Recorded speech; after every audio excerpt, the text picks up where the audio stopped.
মধ্যরাতে এত পরিমাণে ক্ষুধা লেগে গেছে, ক্ষুধার জন্য আর ঘুমাইতে পারতেছিলাম না। এখন বাজে মোটামুটি 2:45টার মতো। এত পরিমাণে ক্ষুধা লেগে গেছে, মানে কি করব।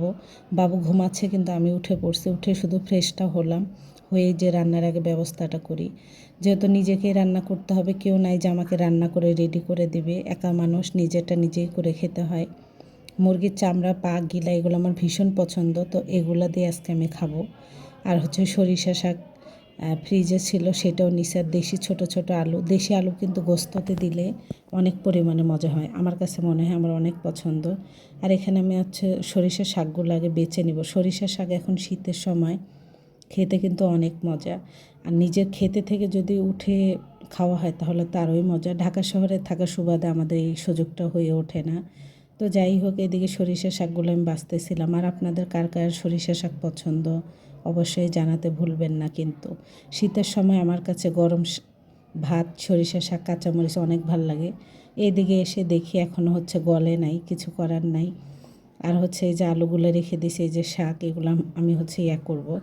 তো আমি কিন্তু চামড়াটা হচ্ছে পুড়ছি, পুড়ে যারা আমার এর আগে ভিডিও দেখছেন জানেন, এজন্য আমি শেয়ার করি নাই। চামড়া পুড়ে দেন হচ্ছে ভালোভাবে পরিষ্কার পানি দিয়ে কয়েকবার ধুয়ে পোছাজিং করে ভালো করে নিয়ে নিয়েছি। তারপর মশলাটা কষিয়ে দিলাম। এখানে সব কিছুই দিয়েছি, আদা বাটা, রসুন বাটা, জিরা বাটা, এলাচ, দারচিনি। তেজপাতাটা আমার নাই, বা আমার আনতেও মনে নেই, এই জন্য তেজপাতাটা দিলাম না। ভালো করে কষিয়ে নিতে হবে। যারা গিলা, চামড়া, পা পছন্দ করেন এইভাবে একবার খেয়ে দেখবেন, অনেক ভাল লাগবে। আমার তো অনেক ভাল লাগে। মাঝে মধ্যে কিন্তু একটু মানে ভয় ভীতি কাজ করতেছে, যে হয় না যে ভূত জিনের, এইরকম একটা ভয় কাজ করতেছিল। তো এই যে পেটের শান্তি দুনিয়ার শান্তি। আর মাঝরাতের ক্ষুধা লাগা, মাঝরাতের ঘোরাফেরা, এটা আমার বলতে পারেন খুব শখের একটা। হয় না যে হচ্ছে মানুষ এত রাত্রে ঘোরাফেরা পছন্দ করে না, আমি জানি না, আমার ভীষণ পছন্দ মাঝরাত্রে খাওয়া, ঘোরাফেরা। তো যাই হোক, আমি রান্নাটা হয়ে গেছে, এখন হচ্ছে খাবো, ক্ষুধা লেগে গেছে। তার ভিতরে বাবু উঠে পড়ছে।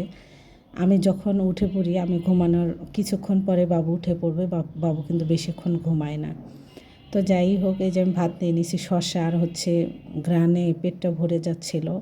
আমি আলু দিতে চাইনি, তবু দিলাম, যেহেতু মাঝরাত্রে রান্না করতেছি, যেন কালকে সকালে আমার সারাদিন রান্না করতে না হয়।